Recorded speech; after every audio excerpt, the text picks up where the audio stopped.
mempelajari video ataupun teks berita di media sosial? Sudah. Sudah semua. Ada yang tidak mencari? Sudah ya. Nah, kalian mencari berita tentang apa? Berita tentang longsor. Itu terjadi di kabupaten atau provinsi mana? Kabupaten Banyuasin. Wah, jadi karena sudah menelaah dengan baik ya berpusatnya. Jadi jika diberikan tugas harus ditelaah ya agar pertemuan selanjutnya itu bisa mampu memahami materi dengan sangat baik. Nah, jadi pertemuan kali ini Ibu akan menampilkan sebuah video yang akan menunjang dari telaah yang sudah kalian sebelumnya. Ini akan menjelaskan materi mengenai teks berita. Jadi mohon disimak ya karena nanti Ibu akan menyampaikan beberapa pertanyaan untuk anak-anak. Oke? Oke, Ibu.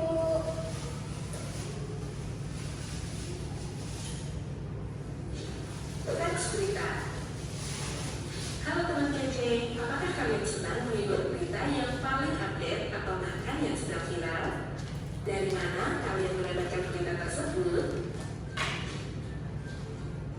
Sebelum ada internet, orang hanya bisa mengakses berita melalui koran, radio, atau siaran televisi. Namun saat ini, dengan adanya internet, kita bisa memperoleh berita yang terjadi di sekitar atau bahkan dari belahan dunia lain dengan sangat mudah dan cepat. Cukup dengan membuka handphone, kita bisa mengakses berbagai topik berita secara online melalui website atau aplikasi seperti YouTube, TikTok, Instagram, X, dan aplikasi lainnya. Berita yang kita baca di media cetak maupun media online merupakan contoh teks berita. Apa itu teks berita? Teks berita adalah teks yang berisi berbagai informasi mengenai suatu peristiwa yang aktual dan faktual. Contoh teks berita. Oke, jadi di sini Ibu akan bertanya terlebih dahulu ya, karena tadi kan sudah dijelaskan dan juga terdapat di layar. Dan kalian sebelumnya juga sudah mencari tahu mengenai materi teks berita ini. Ada yang bisa menjelaskan kembali nggak? Apa sih pengertian dari teks berita itu? Saya Ibu. Oke, silakan dia terlebih dahulu. Kalau menurut saya ya Bu, teks berita itu gunanya buat menginformasikan suatu informasi gitu Bu. Kalau dulu itu kan makanya koran, kalau sekarang mudah gitu Bu mengakses berita bisa lewat internet, HP ataupun laptop. Nah, bagus. Beri tepuk tangan dulu. Nah, jadi kan kalau kalian tadi mencari beritanya melalui teks atau melalui video? Video Ibu. Video. Kalau dia tadi menjelaskan mengenai teks berita ya.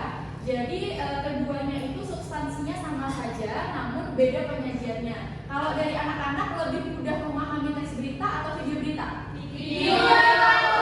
Mayoritas video semua ya. Ada yang bisa menjelaskan kenapa video berita? Karena di video itu langsung ada ilustrasinya Bu, jadi kita langsung bisa menggambar keadaan. Betul. Sepertinya generasi sekarang males baca ya. Nah, jadi karena kalian lebih mudah memahami video berita, setelah kalian memahami materi yang sudah akan disampaikan, kalian akan menelaah mengenai video berita yang akan Ibu tampilkan. Jadi, mari simak kembali videonya. Apa itu teks berita? Teks berita adalah teks yang berisi berbagai informasi seputar adik Sinda, yaitu menggambarkan apa. Nah, jadi kan tadi kita sudah menjelaskan definisi dari teks berita itu sendiri oleh teman-teman kalian.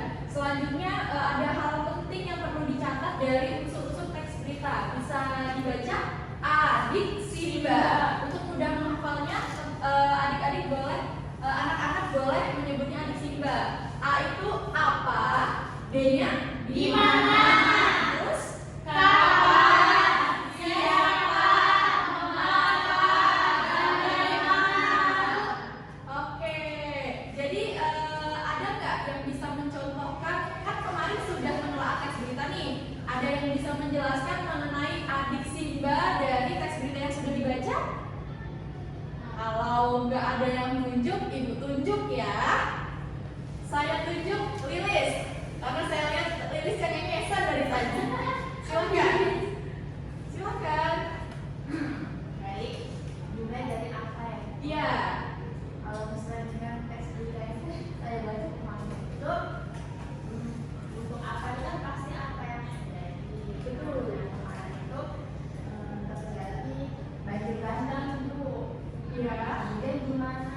mana tuh tempatnya Bu? Nah ternyata tempatnya itu terjadi di Jakarta. Kemudian kapan?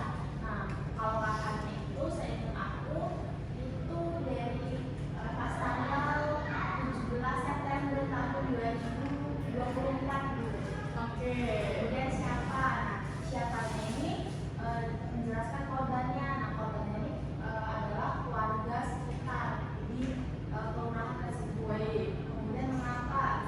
Nah, sesuai dengan berbagai berita perspektif dari netizen dan juga anak-anak dan juga para pengguna internet itu terjadinya kebanyakan menyalahkan pemerintah. Tapi sebenarnya itu disebabkan oleh masyarakat yang membuang sampah sembarangan. Beri tepuk tangan dong. Menjelaskan cukup ringkas dan juga jelas sekali. Ini menandakan bahwa murid-murid ibu ini memperhatikan tentang materi yang disampaikan sebelumnya dan mengerjakan tugas dengan baik. Nah, apa sih manfaatnya ketika anak-anak ini memahami tentang adik Simba ini? Jadi nanti di era sekarang ini kan banyak sekali ya berita-berita yang beredar, itu belum tentu benar dan juga belum tentu salah juga. Ada yang menggiring opini, ada yang menyesatkan opini juga. Jadi kalau Lilis tadi kan membaca berita sebelumnya sudah harus meneliti dulu ya apa, di mana, kapan dan siapa, itu dari berbagai sumber seperti yang sudah dijelaskan Lilis tadi. Itu akan menghindarkan kita dari berita-berita hoax yang beredar gitu. Next ya. Pak, di mana, kapan, siapa, mengapa, dan bagaimana suatu peristiwa terjadi. Agar lebih mudah memahami apa itu teks berita, coba simak contoh teks berita berikut ini ya. Di bagian paling awal terdapat judul berita. Dari judul berita kita mendapatkan gambaran tentang isi berita. Judul berita sebaiknya ditulis dengan singkat dan jelas, serta dapat menarik perhatian pembaca. Sekarang, coba kita perhatikan bagaimana ya struktur dari teks berita tersebut. Teks berita biasanya disusun dengan pola piramida terbalik. Bagian awal adalah bagian pokok dan penting, sedangkan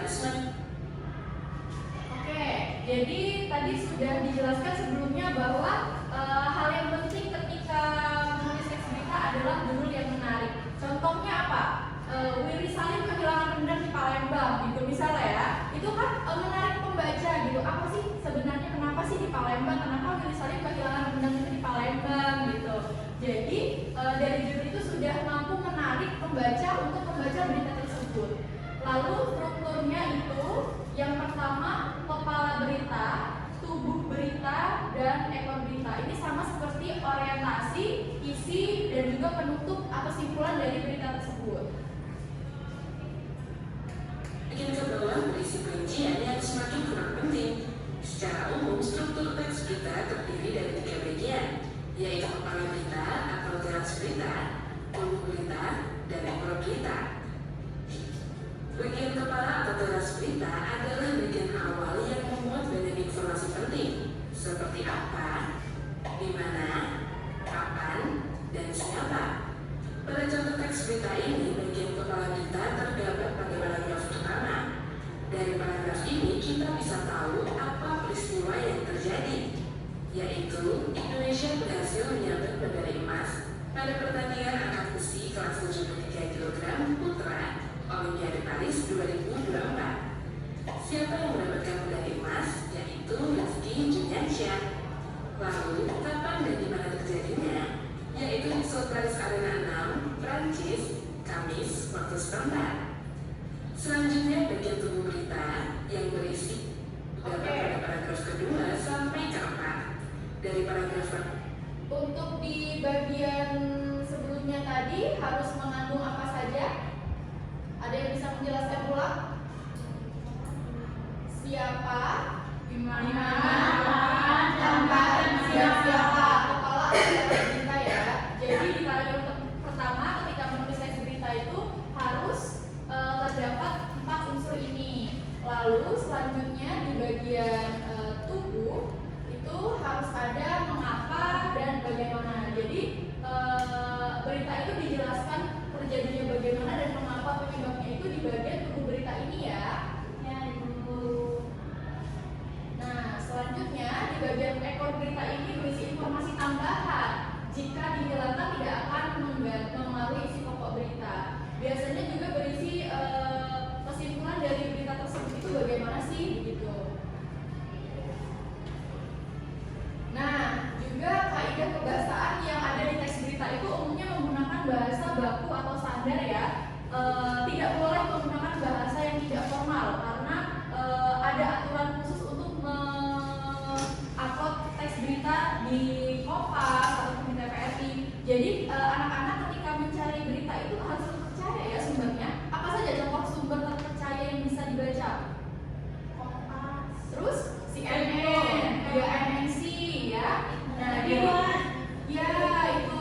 Jadi sudah paham ya anak-anak ibu tentang mana sih sumber yang baik dan benar. Nanti kalian nyari beritanya di Lambe Turah itu nggak boleh ya.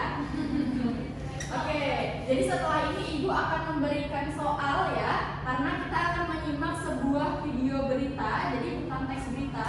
Jadi tugasnya anak-anak akan memahami adik Simba dari video yang akan ibu tampilkan. Namun terlebih dahulu ibu harus absen terlebih dahulu karena tadi belum ibu absen ya. Siapa saja yang belum hadir pada pertemuan kali ini, ibu absen. Silahkan namanya. Ada Amelia Manungkalit, hadir ibu. Lili Suryani, Berdo, hadir ibu. Diantri, Rizka, Ocha, hadir bu. Ami, hadir. Wahyu, dan Kanaya. Oke, lengkap ya hari ini, berarti Nihil hadir semua.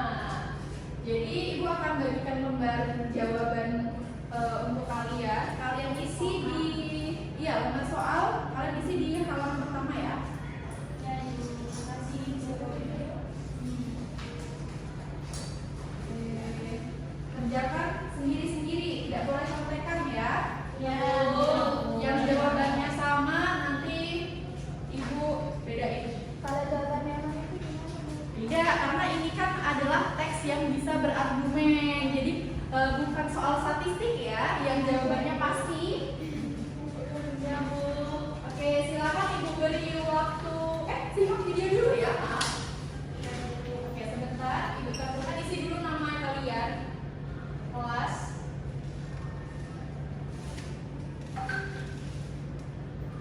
Sudah siap? Siap, Bu.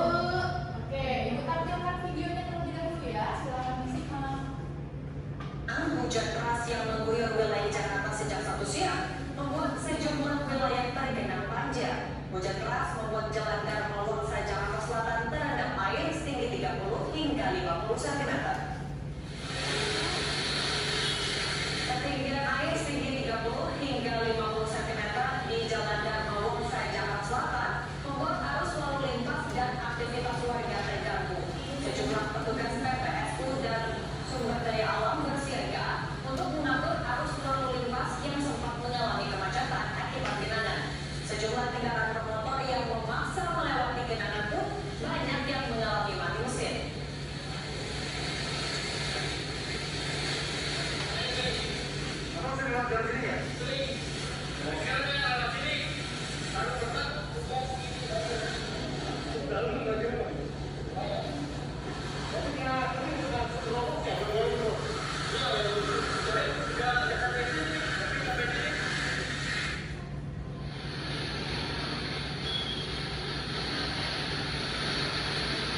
Tak hanya di Jalan Dharma Wangsa, genangan air setinggi 30 cm juga terjadi di Jalan Kemang Raya Jakarta Selatan.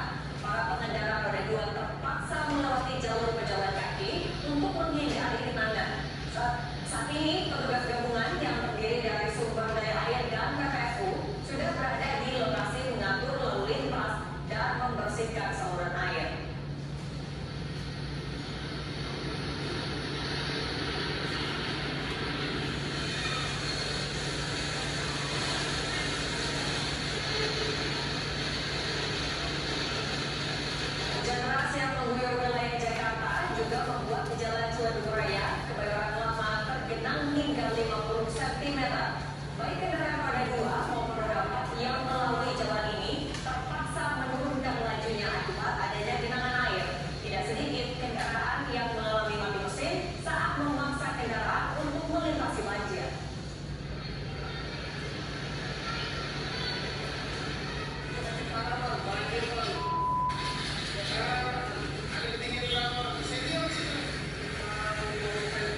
bagian adik Simba dari video yang sudah divideokan. Ada yang sudah ingin menjawab nih pertanyaan dari Ibu? Saya. Oke, silakan Rizka. Jadi Ibu, tadi Rizka udah menyimak video yang Ibu kasih itu peristiwanya tentang banjir. Nah, kejadiannya itu atau adik Simbanya di mana itu terjadi di Jakarta Kebayoran Lama. Kemudian, nah untuk bagian kapan Rizka itu tadi tidak mendengar Ibu, jadi Rizka kurang tahu. Nah untuk siapa tadi sudah ada tulisan pengendara motor. Yang pertama itu bernama Pak Kamal, yang kedua itu bernama Pak Johan. Kemudian mengapa terjadinya banjir itu terjadi karena curah hujan yang deras di Jakarta Ibu. Nah bagaimananya itu Rizka kurang tahu Ibu. Mungkin karena memang curah hujan yang deras jadi Jakarta banjir. Makanya tadi dibilang kendaraan motor itu banyak yang mogok Ibu. Oke, beri tepuk tangan dulu untuk Rizka ya, sudah menjawab. Dan Ibu perhatikan Rizka ini orangnya teliti sekali ya, karena memang sengaja Ibu tampilkan video berita yang singkat agar itu tuh mengetes ketelitian kalian. Memang benar ada beberapa unsur yang tidak ada, seperti kapan dan bagaimana terjadinya. Nah, tugas dari siswa-siswi Ibu ini adalah ketika menghadapi berita yang seperti ini di sosial media, itu jangan langsung berasumsi, tapi cari dulu kebenarannya. Ini kan hanya dari sumber yang Ibu tampilkan dari Kompas. Nah, mungkin dari sumber lain dari CNN TV ataupun apalagi yang terpercaya, narasi ya, itu tuh menampilkan berita yang cukup lengkap sumbernya begitu. Luar biasa sekali ya menurut Ibu. Apakah sudah